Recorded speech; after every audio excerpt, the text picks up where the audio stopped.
नमस्कार दोस्तों, मैं डॉक्टर विकास गुप्ता।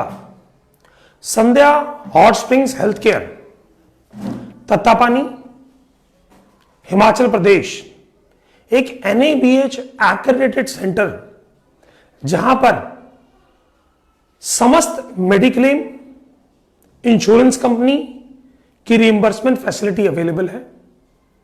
आज की जो हमारी चर्चा का जो विषय है वह है माइग्रेन। ये बात माइग्रेन से जानने से पहले आज हम थोड़ा सा हॉट स्प्रिंग के स्थान के बारे में, ऋषि जमदग्नि के तपोवन से उत्पन्न जो तपोस्थली जहां पर गर्म पानी के चश्मे निकल रहे हैं उनके प्रभाव को भी जानेंगे और इसका माइग्रेन से क्या संबंध है। क्या संबंध है एक उत्तम माहौल का, एक शांत माहौल का? क्या संबंध है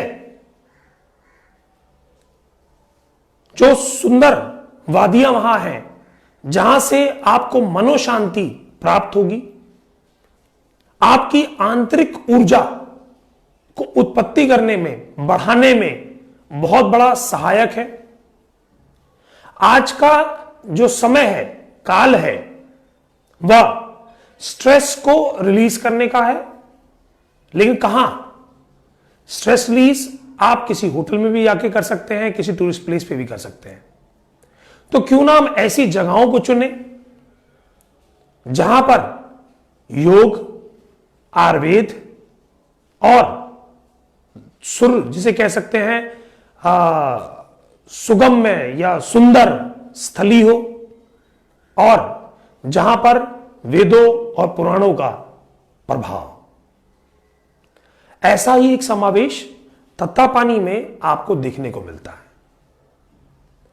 प्रभु की ऐसी कृपा जहां पर ठंडा पानी और गर्म पानी दोनों ही चिकित्सा रूप में यूज किए जाते हैं।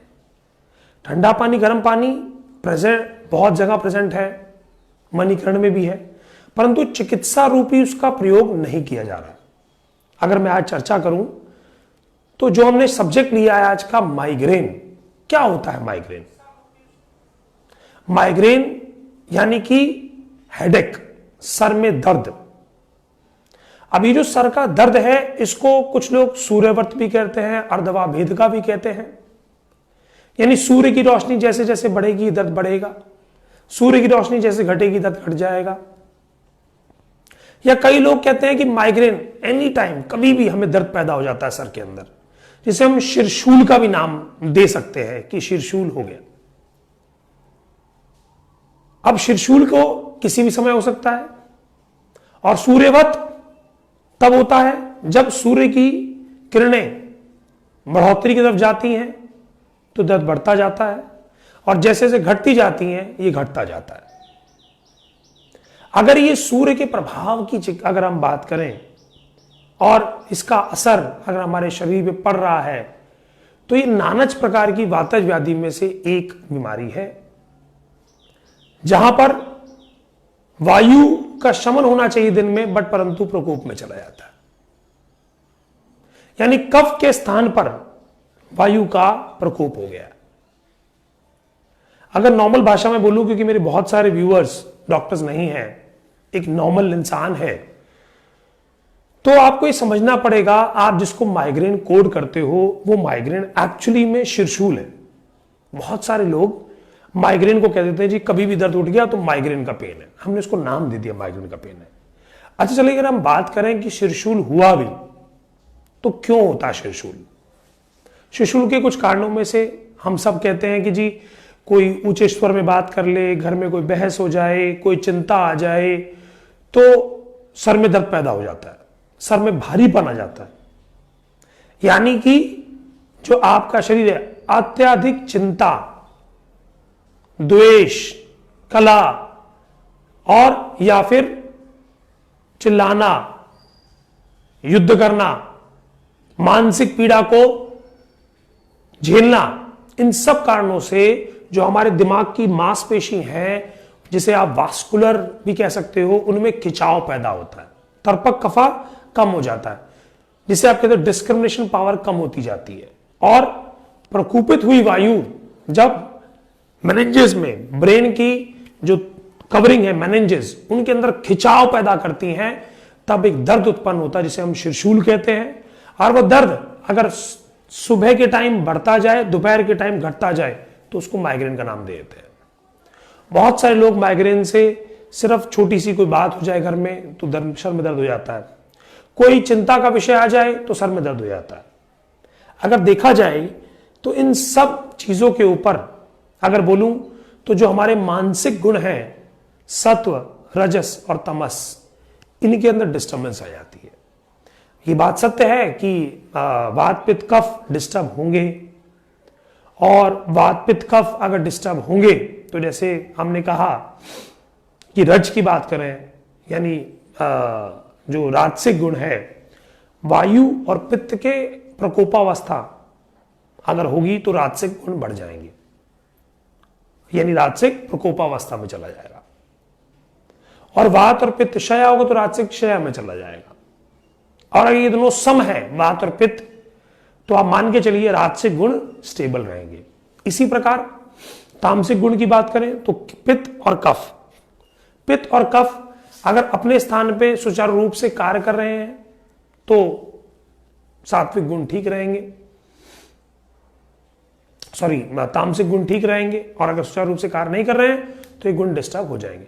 और तीनों का प्रॉपरली फंक्शन करने से ही पैदा होता है सत्व, यानी ब्रेन का सबसे अच्छी स्टेज, सबसे सुगम स्टेज, ब्रेन की कार्य क्षमता बढ़ाने वाली स्टेज की अगर मैं बात करूं, जहां पर आप अंतर आत्मा से ही स्वयं बात कर सकते हैं और किसी भी सिचुएशन को एक उत्तम जवाब अपनी आत्मा से पूछ के दे सकते हैं, जहां आपका काउंसलर, कंसल्टेंट आपकी अंतरात्मा है और याचक आप। ऐसी स्थिति के अंदर अगर हम चिकित्सा की बात करें तो ये बात सबसे ज्यादा इंपॉर्टेंट है कि आपको मेडिटेशन, प्राणायाम, ये दोनों की बहुत आवश्यकता है। और ये जितने भी गुण हैं, वात पित्त कफ, मैंने इसलिए चर्चा करी क्योंकि स्ट्रेस बहुत है आज, और स्ट्रेस के लिए इन वात पित्त कफ का कंट्रोल रहना बहुत जरूरी है। ये बात आपको समझ में आ गई होगी कि अगर हम फास्ट फूड खाएंगे तो वात का प्रकोप होगा, अनटाइमली फूड हैबिट्स करेंगे तो वात का प्रकोप होगा, अत्यधिक चिंता करेंगे तो वात का प्रकोप होगा, क्रोध करेंगे तो वात का प्रकोप होगा, बहुत मसालेदार खाएंगे, बहुत मिर्चीदार खाएंगे तो पित्त का प्रकोप होगा और उससे राजसिक का प्रकोप होगा। और अगर इनमें से कोई भी प्रकोपावस्था में होगा तो सात्विक गुण उत्पन्न नहीं हो सकते। यानी अगर मैं बोलूं कि मुझे समाधि को प्राप्त करना है, समाधि मतलब मैंने समाधि शरीर त्यागने की बात नहीं कर रहा हूं, समाधि का मतलब कोई भी प्रॉब्लम आए उसको झेलने की क्षमता, उसको मैनेज करने की क्षमता, अगर वो स्थिति आपको लानी है तो अपने दिनचर्या और ऋतुचर्या का आपको पालन करना पड़ेगा। और माइग्रेन के दर्द की अगर हम बात करें, जब बार बार एपिसोडिक पेन बढ़ते जाते हैं, पित्त का अगर हम कह सकें कि ज्यादा समावेश रहता है तो पित्त और बढ़ता जाता है, क्योंकि गर्मी में, गर्म दिन के अंदर पित्त बढ़ता है, और किसी के पहले से ही पित्त बढ़ा हुआ है तो सूर्य की रोशनी जब पड़ती है तो पित्त बढ़ता जाता है और आपके शरीर में, जिसे आप पैतिक शूल भी कह सकते हो, पैतिक शिरशूल भी कह सकते हो। वातिक शिरशूल भी होता है, पैतिक शिरशूल भी होता है और कफशूल भी होता है। तो पैतिक शिरशूल भी कह सकते हो। तो हम चर्चा कर रहे थे शिरशूल और माइग्रेन के बारे में, इसीलिए मैंने कहा कि आपको आवश्यकता अब यह है कि आप मेडिटेशन करें। और मेडिटेशन अगर ऐसी स्थान पे किया जाए जो कुटी प्रवेशम के लिए एक उत्तम स्थान है। अगर बात करें आचार्य ने कुटी प्रवेशम के बारे में क्या कहा, नदी का किनारा हो, जो कमरे में स्थान जहां पर आप रहें उसका मुख पूर्व दिशा की तरफ हो, यानी कि ईस्ट डायरेक्शन में हो, सूर्य की रोशनी सीधी पड़ती हो, और वह स्थान चारों तरफ से जड़ी बूटियों से घिरा हुआ हो। आपको ब्रह्मचर्य का पालन करना है, निद्रा, आहार, ब्रह्मचर्य, ये इम्यून सिस्टम बढ़ाने की सबसे उत्तम तरीका है। तो ऐसे स्थान पे जहां पर जिन लोगों को 4 घंटे 5 घंटे से नींद नहीं आती है, डिस्टर्ब स्लीप आती है और ऐसा लगता है कि शरीर टूटा टूटा सा है, तो उन लोगों को अपने आप को कुटी प्रवेशन में ले जाना चाहिए। रसायन खावे, अब रसायन खाने की अगर हम बात करें तो आम्ल की रसायन, और जिन लोगों के कफ पहले से बढ़े हुए हैं उनको पिप्पली रसायन, बट अगर जिनको माइग्रेन है उनको आम्ल की रसायन का ग्रहण करना चाहिए। माइग्रेन और शिशुल में बहुत बड़ा इंपॉर्टेंस है आपके पेट का। भोजन समय से नहीं करना बहुत बड़ा कारण है। पेट में गैस बनना, गैस्ट्राइटिस बनना, ये दूसरा सबसे बड़ा कारण है। तो जैसा कि हम चर्चा कर रहे हैं कि अपने भोजन को समय से लें। भोजन के अंदर जीरा, अजवाइन, सौंफ या इलायची भी आप उबाल के काढ़ू बना के सुबह और शाम पाचन क्रिया को ठीक करने के लिए कर सकते हैं। जिनका पित्त बढ़ा हुआ है वह अजवाइन की मात्रा कम लें, इलायची की मात्रा ज्यादा लें, सौंफ की मात्रा ज्यादा लें। और जिन लोगों के अंदर वातिक शूल है, सिर्फ दर्द होता है, बस किसी भी टाइम दर्द उठता है, वह लोग अजवाइन की मात्रा लें। और जिन लोगों को कफत शूल है यानी भारीपन के साथ में सर दर्द है, वह लोग थोड़ी काली मिर्च का भी प्रयोग करें। और इसके साथ में योगा, योग के साथ में ध्यान लगाना। और ध्यान कहां लगाना? अपनी आंखों को बंद करके इस केंद्र बिंदु पर ध्यान लगाइए, जिससे आपके शरीर के अंदर जो नेगेटिव एनर्जी आ गई है उसको निकालने में मदद मिले और पॉजिटिव एनर्जी से आपकी मानसिक तंत्रिका यानी आपका nervous system, central nervous system को फिर से वो क्षमता प्राप्त हो कि वह किसी भी स्ट्रेस और किसी भी ऐसी ऑकवर्ड सिचुएशन में जो आपको सूट नहीं करती है, आपको अच्छी लगती है, आपका ब्रेन नेगेटिव की जगह पॉजिटिव रिस्पॉन्स करे, उसको सुने, उसको मैनेज करने की क्षमता लाए।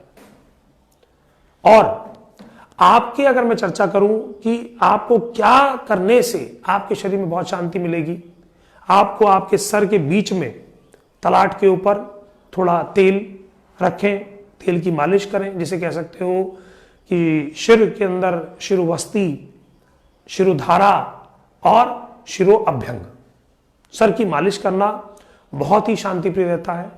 ठंडा मौसम हो, शांत मौसम हो, एक अच्छी हवा चल रही हो और उसमें मालिश की जाए तो शरीर के अंदर जो मानसिक कलेश उत्पन्न हुआ है, जो मानसिक रोग उत्पन्न हुए हैं, जो मानसिक दोष डिस्टर्ब हुए हैं, उनको ठीक करने में बहुत ज्यादा शांति मिलेगी। जो लोग स्ट्रेस, माइग्रेन या डिप्रेशन से हैं, वह लोग नीचे दिए हुए नंबरों पर संपर्क करके हमारे आयुर्वेदिक कंसल्टेंट से बात कर सकते हैं। और अभी हम संध्या हॉट स्प्रिंग्स हेल्थ केयर का एड्रेस भी आप लोगों से साझा करेंगे।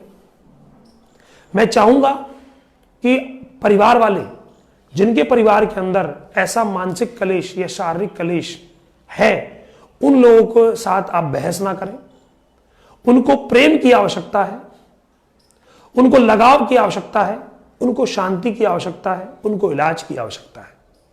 स्ट्रेस का जवाब कभी भी स्ट्रेस नहीं हो सकता, शांति हो सकता है।